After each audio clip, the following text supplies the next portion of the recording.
up, everyone? My name is Tim Stoddart. Welcome to the Copy Blogger podcast. As always, I'm with my friend and my co-host, Ethan. And before we recorded, we were trying to think of some ideas, and both of us are just very overworked and have been inundated in like marketing land. And so Ethan and I were like, let's just hit record and talk about what's going on with our work and our projects and try to stay, well, I'm going to try to stay away from, being the marketing whiz advice column guy today. I want to just step back a little bit and take a reflection. So what are you working on, man? What's going on in your life? Good question. I'll get into it. But before I do, I think we want to hear from listeners too, because part of that conversation was we were saying, Tim texted me, goes, dude, what are we talking about today? And I'm like, I have no idea. I'm so burnt out on like marketing guru stuff. I don't even want to think about it. And then we kind of chat about it, and I'm like, if we're feeling this way, other people are probably feeling this way too. And that's not to say that we do like a lot of guru type stuff here, but I think that these trends kind of move like through the community like waves, and if you're in tune with it, maybe I'm wrong, but if you're in tune with it, you can kind of adapt, and you end up putting things out that are like in line with the way that your audience feels when they're feeling it. And all of a sudden somebody goes, oh, like, finally somebody who's in touch. So I don't know. We're doing this because this is how we feel. And we want to hear from you if you're feeling the same way. What do you got going on? Are you burnt out on the guru thing? Or are you excited about something? Maybe it's something that only infects half the population at a time. Well, I am still in the month of May. And in one of the recent podcasts, we talked about how I'm taking the month of May. We're all still in the month of May. Yeah, well, like emotionally, I'm committing to myself not to take on any big projects or any new ideas for this month. When I made this deal with Copyblogger, and next week is like the official rollout to combine the Copyblogger Academy with digital commerce. And so that's been a little bit of it hasn't been strenuous. It just, you got to really pay attention to detail with those kind of things, So like, it's been a slow, very methodical process to make sure the transition is smooth.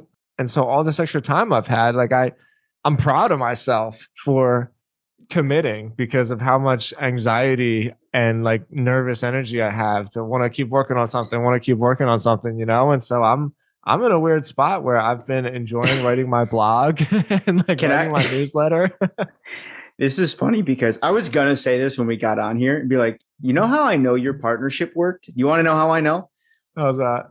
Because you text me stuff now that you've never texted me before. And I'm like, how much goddamn time does Tim have on his hands these days? Just for everybody. Talk to me. No, I'm not. For the listeners, here's a little like look behind the scenes at what it's like to be Tim's friend right now. So he texted me. I mean, we were talking about the show, and then he goes, what have you been pondering about? Send. In life, send. And I'm like, I don't know, man. I'm really busy these days. Not a ton of pondering. And then like 20 minutes later, he goes, oh shit, the podcast's in 18 minutes. Send. LOL. Send. Yeah. It's like I know this dude. Yeah, this guy's got time right now.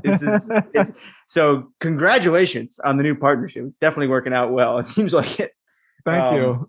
But you mentioned something which we should probably go over, which is this new thing that you just wrote.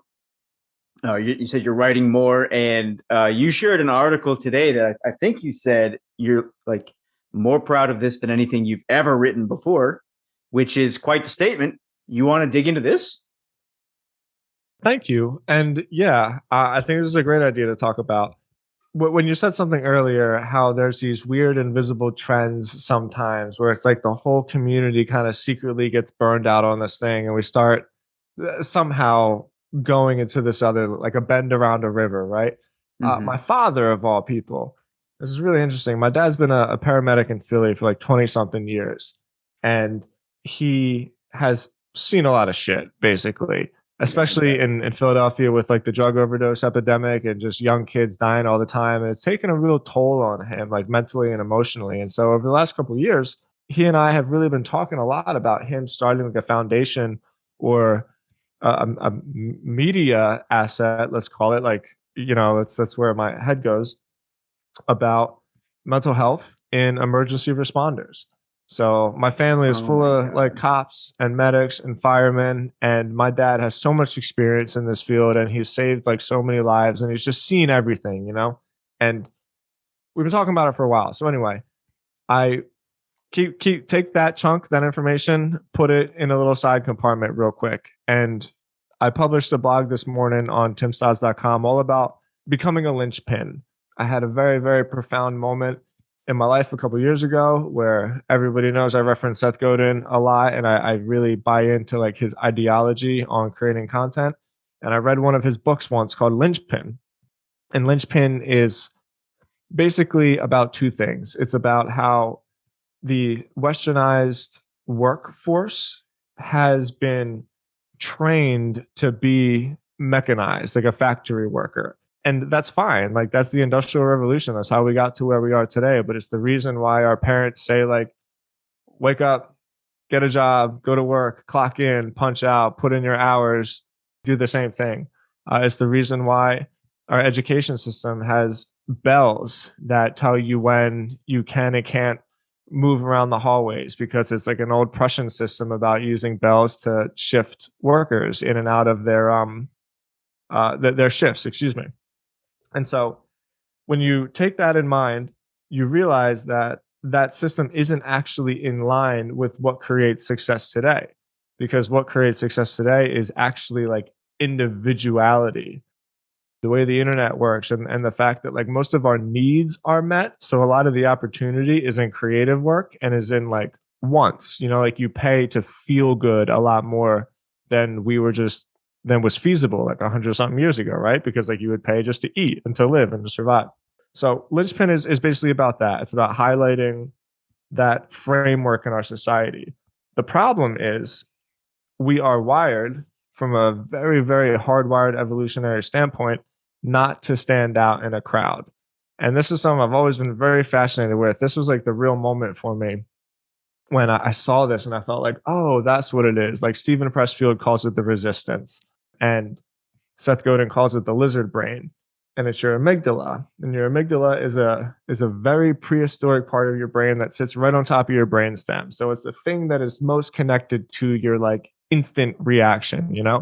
So the example is when you cross the street, we've all done it, and all of a sudden you're spacing out and you look up and you see a car coming, like you just jump out of the way and you don't even think about it. Well, that's your amygdala. That's your survival mechanism. And that same exact thing is wired for a couple 100,000 years to be fearful of isolation. It's to be fearful of standing out from the tribe. It's to be fearful of like being alone in the forest and you hear the rustle in the bushes and you instantly think that it's danger, because like just evolutionarily, we're genetically hardwired to do that, because the people that didn't think it were danger got eaten by the bear. And so the people that survived were the people that were naturally anxious. So you combine those two ideas together, you realize that our modern society, to succeed, one of the ways to succeed, especially in creative work, like you have to put yourself out there. You have to stand up on stage. You have to publish your work. You have to fail in front of other people. But in order to do that, you have to quite literally force your brain to do the one thing that it has been trained for thousands of years not to do, which is like to potentially offend the chief, to get kicked out of the tribe, to say something that might make people squirm, or to put your art out there. And so how do you do that? How in this modern age do you fight against that lizard brain? And it's a practice, right? Like you just have to continuously do it. You have to publish your work. You have to miss those free throws in front of your team. You have to, you know, miss the shot at the buzzer and be booed.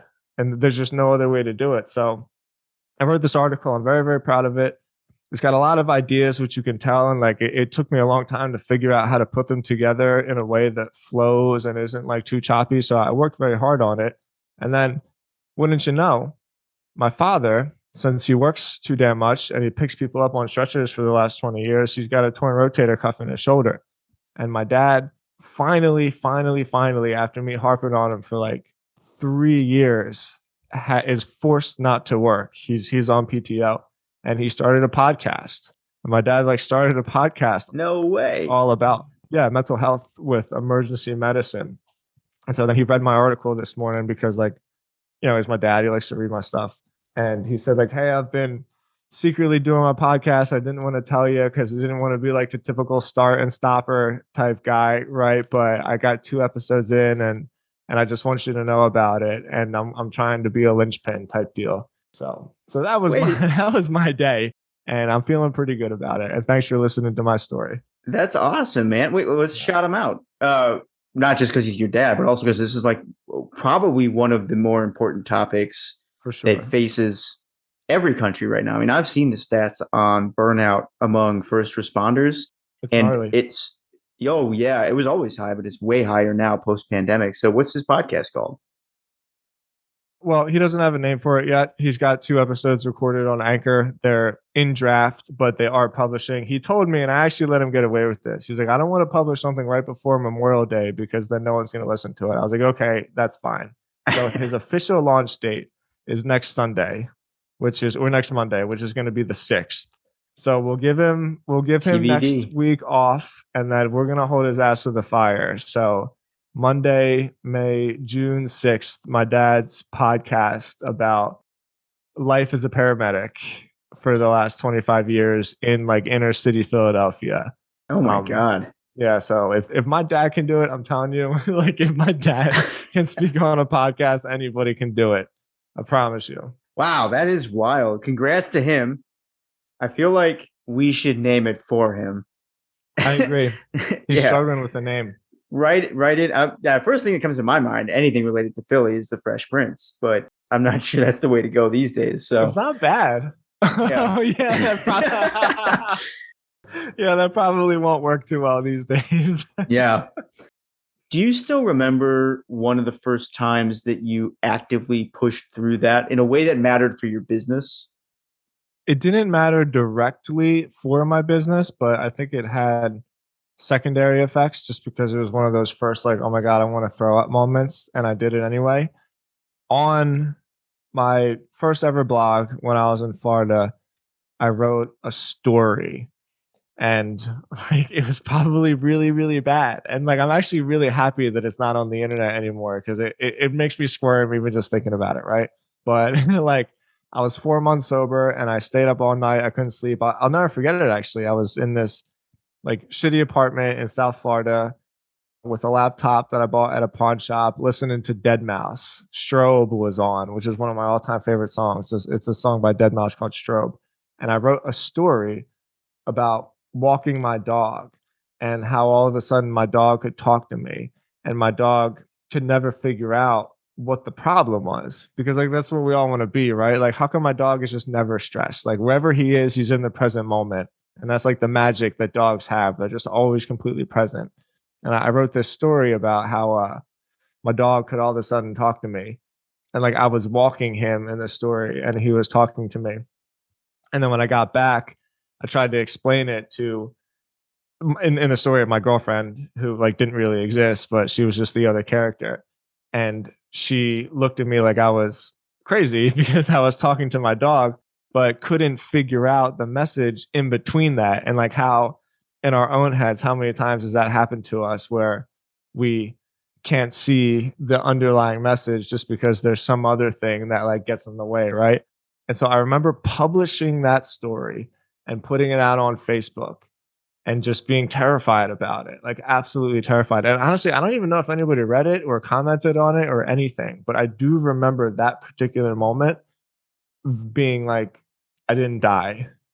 Just like you're not going to die on stage. And just like I pushed past the lizard brain for like one of the first times in my life.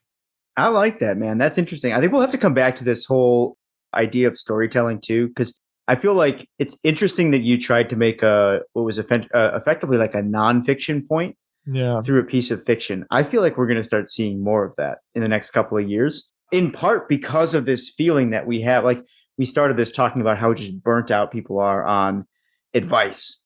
And I think there's an element of that will like it will reward people who can take the same ideas and package them up in story form in a way that is really appealing. Like Sahil Bloom does a great job of that.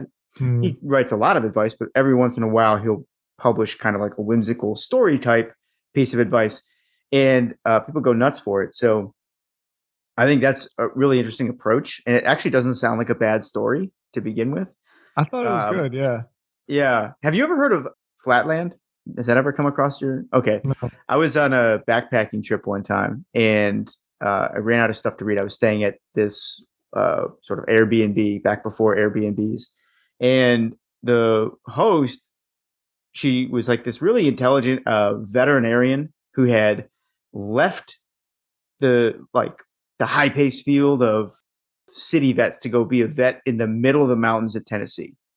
And just her and her husband were just really interesting people. She had this huge bookcase, and she told me to read Flatland. It's a very short book, and the whole premise is that like it's this world. And for any Flatland fans out there, forgive me for any details I screw up here. It was years ago now, but the idea is like it was this world that exists in one plane, so there's no depth to it, and like men are what would you call it? What's a shape with more than three sides? Is that a rhombus Maybe. or yeah, maybe First thing that came to my head is polygon. polygon. Yep, no, that's the one. It was men are polygons, women are lines, and their houses are just like one dimensional floor plans, and there's like all these. It was really interesting how they kind of built the world around this concept of like what would it really be like if you lived in a world with only one plane.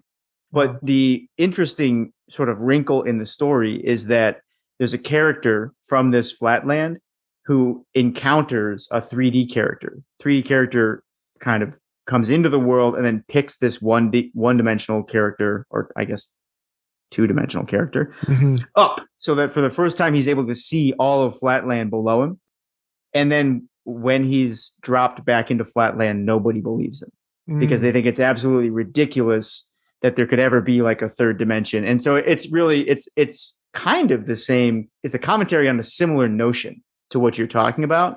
So I don't hate your approach. I actually kind of think I want to see the Tim Stodd's talking dog story get back out on the web somewhere. But that's an interesting example. So you hit publish, you overrode the lizard brain, and you remember. Why do you remember that version? Because it was like the first big time, or do you think back on that every time that you're nervous now? Why is that the one that comes to mind?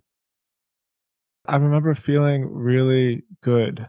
That creative, terrified buzz that exists somewhere right in between like pleasure and horror.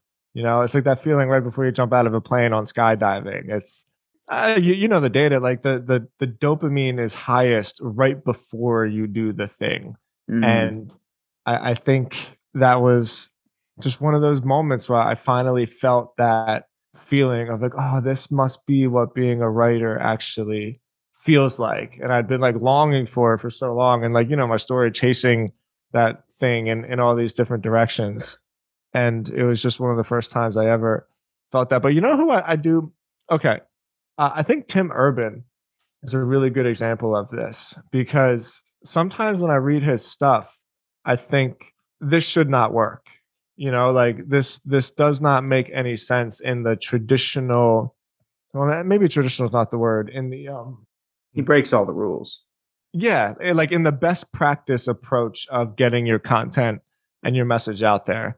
And his stories are exactly that. He makes high level conceptualized points in very very simple terms by using stories that like we can all understand and relate to. So while you were saying Flatland, I don't even know why I was thinking of Tim Urban and just going like, yeah, there's something to this where I think people are getting a little bit bored of the same like repeated and regurgitated advice over and over again. And it's like, don't Mm-hmm. tell me what to do, tell me who you are and tell me what you think. And I'm with that. There could be something there. Yeah. Yeah, I think it's partly that. It's just played out. The other thing is, I think there's an aspect of it that's like cultural, bordering on political. So we live in a time when it is like the stakes are very high for saying something that's true but controversial. And that's existed before in the past. I mean, there have been points in this country's history when it was not possible to truth as a writer and keep your Yeah. job or keep your reputation. And so what you see happen in those times is like the sort of blossoming of fiction, because you can say truths in fiction that you can't say in nonfiction, and other things like, you know, the use of pen names and all this kind of stuff becomes more of the de facto approach. And, you know, we've been kind of lucky to live in an age where that hasn't necessarily been the case. But I tend to think that it's kind of a cycle, and it feels like, for a lot of reasons, that the cycle's changing, and people who can tell good stories and like invoke that sense of whimsy in order to make a point about something that's very real, I think are going to have a lot of advantages in the coming years, just from a storytelling and business perspective. All right. Without the hero's journey, which is just like the typical framework, and we can all follow that.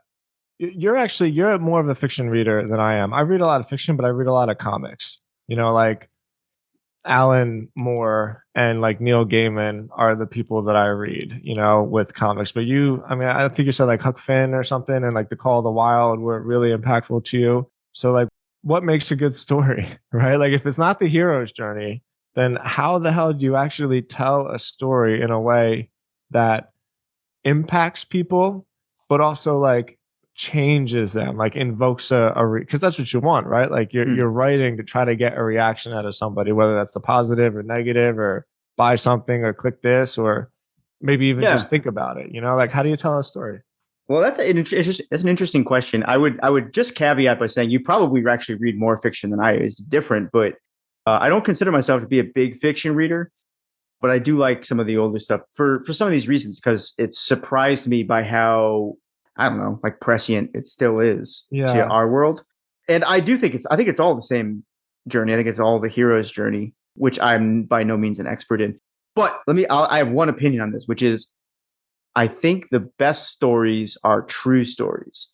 And what I mean by that is not that it's something that actually happened, but that it is something that reflects, it has to reflect the way the world really is as the reader knows it. So I was thinking about this recently, like what makes good writing, Yeah. right? It's actually not the writer. And you know that because there are like artificial intelligence computers that can create something that sounds like good writing. So it has nothing to do with the mind of the writer. Good writing is recognized and effectively created by the reader. The reader decides what good writing is. And I think readers think something is good. This is how they do it. A piece of writing is good if it shows them a version of the world that matches their perspective of it.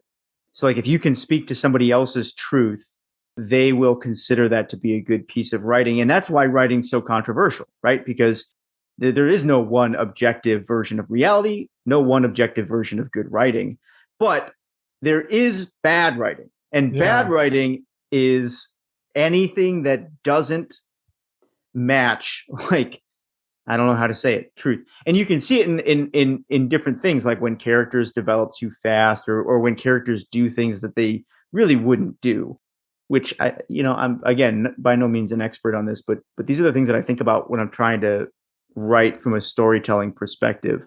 There's one other thing too, that, like, this is something Sam taught me, which I try to think about a lot. I asked him one time, I'm like, what do you think? Like, why do you think most people struggle to grow and get recognized? Like, and he goes, well, everyone's lost their sense of showmanship. And I said, what do you mean by that? He's like, like showmanship, like get people excited about the story. Use words that actually evoke emotions. I think a lot of people, and this is one of the reasons like guru Twitter is so exhausting, is like it's Hmm. all just buzzwords. And people figure out one format that works and everybody latches onto it. So I think the ones who really win there, sure, there's a lot of people who come in and they clean up because they are able to recognize those patterns and leverage them. And that's a good skill to have.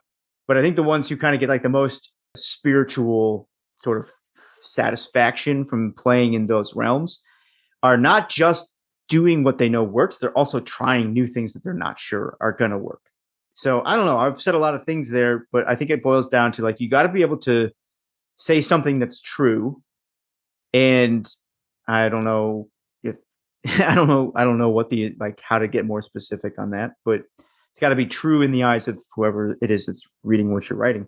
And I think you got to be like bold and try stuff that's new, even if it sucks, which I guess comes directly back to your point Sure.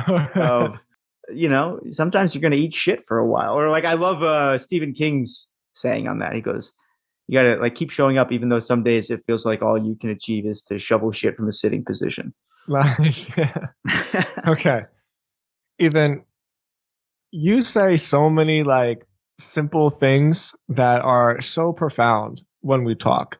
There are so much that I want to say right now because it made me the idea that the message is in the reader. It's the observer who gets to decide what is good and what is not. And there's three things really. I'm going to say three so that I remember to go through all three of them so that my vernacular doesn't wander too much. One of them is, you know how that new AI, what's it called, Dolly or something like that, that can create Mm-hmm. art. Mm-hmm. Well, that's the first thing I thought of. Where if machines can create art, then the person that gets recognized from that is still going to be the person that says, "I have an idea, and this idea can be like." The labor can be done by a machine, but the interaction between like my idea and observation of the idea still is authentic, like that's Mm-hmm. still human. And I think that's a rule in writing and painting or whatever your art is that it's going to be very difficult to break. Like maybe one day it'll be broken. Who knows? I don't personally think that's going to be in my lifetime. So I think that is so cool. But then the other one, I mentioned Neil Gaiman and I mentioned Alan Moore, and maybe just because they're in the top of my mind, that's what came together. So in Alan Moore, he's a famous graphic novelist. He wrote Watchmen, which is not only one of the best graphic novels of all time, it's one of the best novels of all time. Like when I read this book for the first time, the thing that I kept thinking is history played out in a certain way, specifically so he could write this book. It just Wow. weaves so many things together. And I remember when you said showmanship, I thought of him because, of course, I looked him up. And Alan Moore he's from like the Highlands of Britain. He created his own god. He worships some kind of snake god. He's got a No 10-foot beard. way. He's got more rings than you can even fit on your hand. He's just the most wild guy. But he does it all from a sense of like he changes his god. He's trying to see the world from different people's perspective and like almost create like a caricature of his authorship so that he can try to bring that into his writing. So I thought of that when you said showmanship. And then finally, when you said understanding the truth, there's a book by Neil Gaiman called The Ocean at the End of the Lane. And it's one of his shorter books. And it's a really, really vivid story about this family called the Hempstocks. It's basically like a demon comes and it's a little boy, and the little boy meets Lily Hempstock to save him. But in the undertone of this book is there's a pond. It's a duck pond, and Lily keeps calling it the ocean.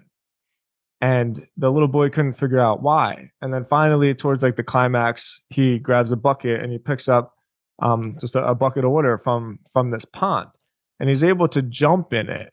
And it's at that point that he realized that a pond is an ocean and a bucket is a pond, because there's these things in life that are able to be like itemized, but in its totality are always endless. And I've always thought about that way about like physics and space, and stare up at the sky, going like, "What is this? Why we are here?" And one of that moment when all of a sudden I realized what he was trying to tell in the story, where he was like saying that a drop and a bucket is an ocean, because to somebody looking down, an ocean might be a drop. And to somebody who's like a millionth of the size, a drop might be an ocean.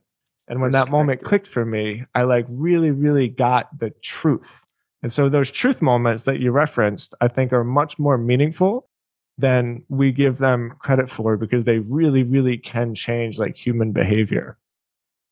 I love that as an example.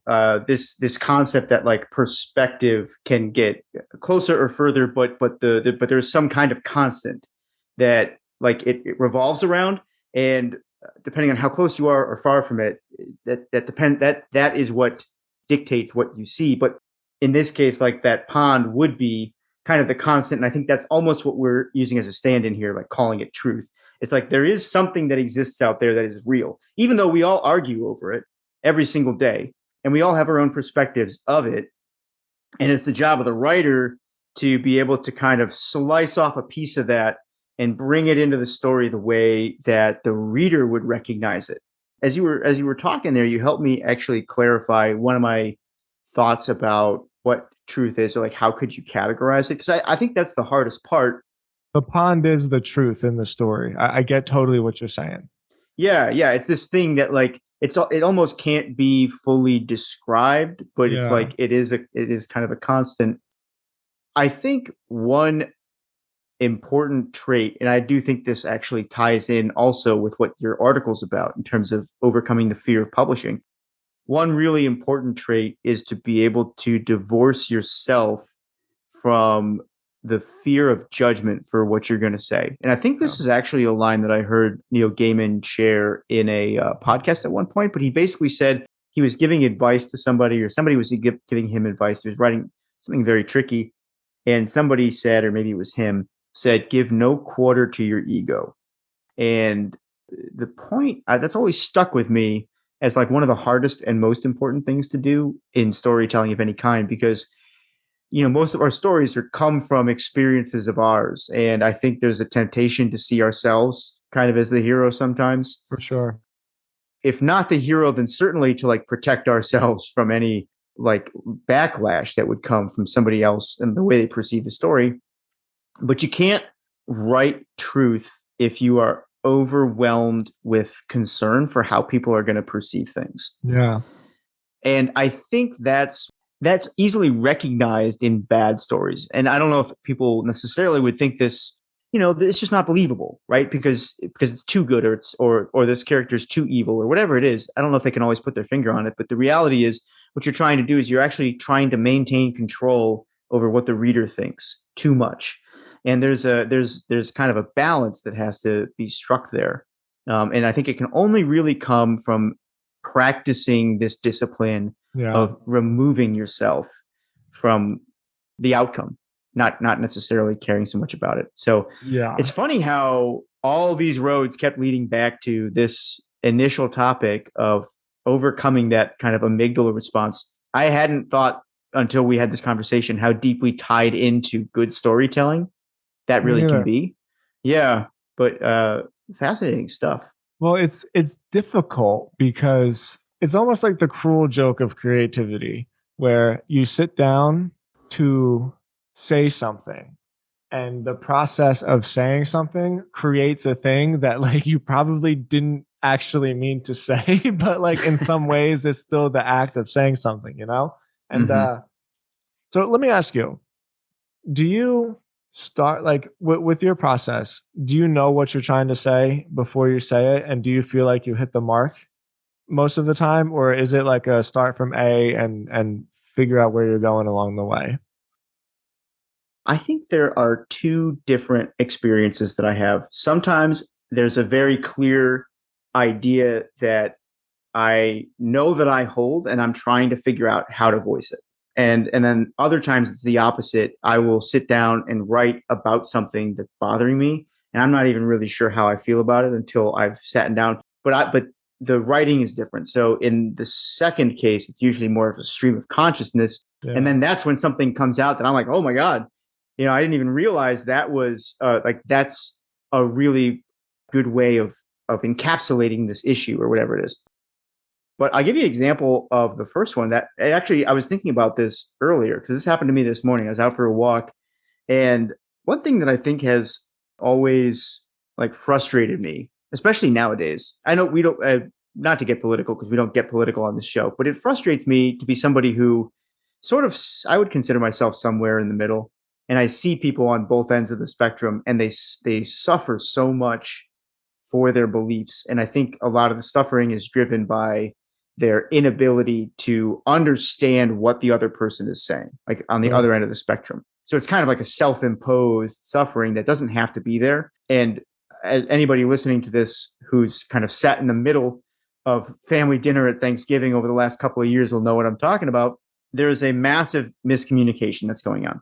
So the belief that I know that I've held for a long time is like, man, things would be a lot better if we could just get people to realize the common ground that they hold. A lot of people hold that belief. I've never really known how to voice that opinion or voice it in a way that's constructive or even helpful. And then I was walking today and a story occurred to me. And you know what it is? I haven't written it yet, but I want to. Have you heard the story of the three blind men who are feeling like they're inspecting an elephant and they're trying to describe what an elephant is? Oh. Is it like the trunk and like the other one's holding? Yeah. You've heard this? Yeah, I have. Okay, so I want to tell most people have heard this story, which is that three blind men find an elephant and each one is describing what an elephant is, but they're all standing at different points on the elephant. Yeah. And so all their descriptions are different. What most people don't know is that that's only the beginning of the story. I want to tell everyone what happened next, which is what happened when they tried to decide what to do with the elephant. Because Sure. as everybody knows, without necessarily realizing it, it doesn't really matter how you describe what an elephant is. Everyone's got their own opinions of things. And the fact that somebody has an opinion by itself is completely harmless. The real trouble that we run into in the world is when we try to decide what to do about the elephant. And everyone's got their own opinion of what it is. So I was just out and that was an example. This idea for like a little, like almost like a written like a children's book kind of story. It was sort of like short and playful and just uses that allegory to describe some of the ways, like the crazy ways in which we fight with each other over things that are so ridiculous to somebody who could see the whole picture. The whole elephant. Yeah. That just started kind of occurring to me. And so that was an example of the first one in which like I had an idea that I know I want to voice, but I'm not sure how to voice it. And every once in a while, just an opportunity kind of finally arises to do so. What about for you?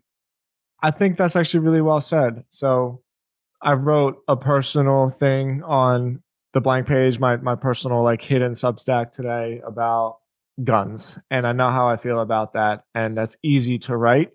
It's going pro. Like I know I mentioned Stephen Pressfield, but that's sort of how I feel about that. Like you could be an amateur and just ramble some stuff and sort of like it's not even necessarily about making an argument. It's just about the skill of articulation. And so I think the skill of articulation is like one side of it. But for the vast majority of my writing, it always reminds me of Dave Perel. I think I've never spoken to him. I got his name right. I think the one thing that he wrote that always stuck with me is the two types of ways it happens when you write something. One is that the entire file, he was talking about web files, the entire file loads all at once and slowly turns into a pixelated piece from high def. And then the other one is that it loads from like the top and comes all the way down. And I thought, wow, that's so cool. Like you can start at the very beginning and as it loads it loads like perfectly. Like there's nuance, obviously. There's exceptions for editing and stuff like that, right? But like the piece is already done. It's just it loads bit by bit in like a perfect format. Or the entire canvas is blank, and the entire canvas like loads itself up from a very, very pixelated, blurry version to eventually not shrink, but focus into like a high def version. I thought, wow, that's so insightful. You know, where the first version is probably something that I wrote this morning. Where like I already knew what it was I was writing. I just had to articulate it line by line and line so that when the whole thing loaded, it loaded from top to bottom. You know, but something like this Seth Godin piece, I'm bouncing all around. You know, like the whole entire canvas is coming into shape line by line and comma by comma. And I really, really thought that was such a cool way to think about it, especially if you read it because he has visuals and you know, like I'm talking to the camera, like using my hands and stuff like that. But the visuals explained it really well, and so I think that's how it happens for me. Yeah, that's interesting. I had never thought about it that way.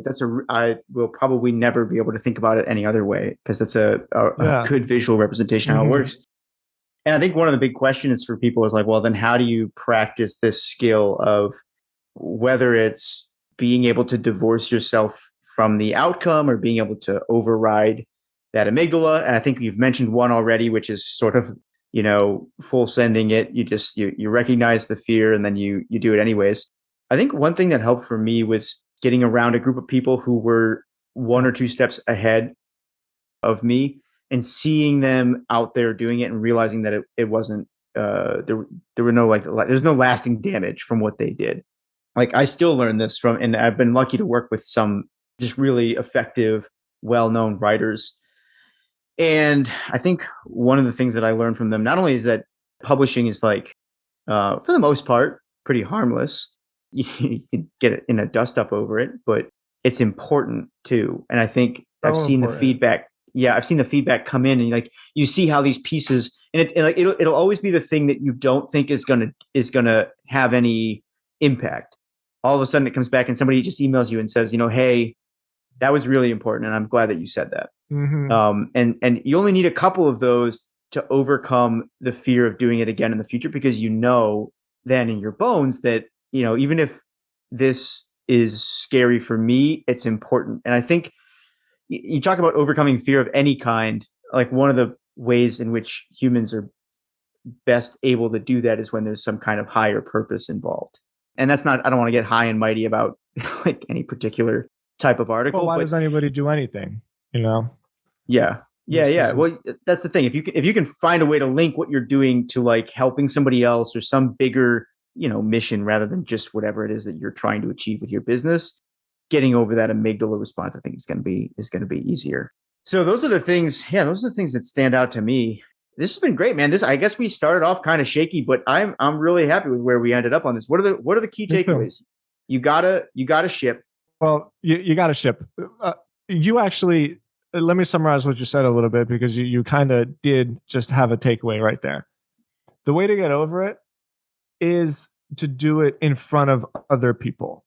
There's a line, which I think is the most important line in the article that I wrote, where there's the difference between failure and iteration is that iteration has a feedback response, and it's like, you can, of course, in my head, I was thinking of Muay Thai. Like I can be in a gym by myself and practice and kick the bag completely wrong every single time, and there's no feedback response for it. But iteration is like you're using data to make a change for the next time. But here's the trick. That feedback response can be, and like probably will be, painful, but it also doesn't have to be, right? Like you can fail in front of people who will make it like a soft landing. I read my stuff out loud because reading out loud really helps me editing, to my wife before I publish everything. And like that's the same thing. That's the form of iteration. So I really think the most important line is the one at the end that I highlighted in yellow. But I think one of the most important things to understand about conquering this lizard brain is that the trick is other people. That's what it is. Like the feedback, there has to be some kind of feedback, or else you're not actually doing anything. Like you're practicing and you're quote unquote getting better, but there's no feedback response to it. And so like if we're going to end on something, I think it's really, really important that we end understanding that, because you can dance the dance in your head, like you can practice and like I'm writing every day. I'm trying to get better, but publishing one thing to one person once a year is better than publishing every day to nothing, because like the point is, to get to your point, to find that truth. And without the iteration, like you're never actually going to find the truth that you're trying to say. And I think it's important, like you said, like I really do. We talked about this a few times. Like I just don't think there's anything more important to the human condition than narrative. And that's always going to be the case. So like embrace it and just like dive into it, because it'll serve you well. Absolutely. Storytelling always has, always will run the world. It takes different forms. If you devote yourself to it, I think there's a lot of power in it. Tons. So this was fun, man. Let us know, everybody, what did you think of this? Don't unsubscribe. If this was terrible, give us a week. We're busy. I don't think this was terrible. Yeah. I think this is really, really important. Because I before think so you can too. get good at any of the other stuff, you have to get good at hitting publish. Yeah, it was important, and then we could always just play it off, be like, yeah, that was an example of us just hitting publish. Like, You're totally right. Yeah, Let the cameras roll. It's got layers, man. That was the ocean to our pond, you know. All right, everybody, thanks for coming in. We'll see you next week. Thanks so much for listening, guys. We'll talk next week. Appreciate you.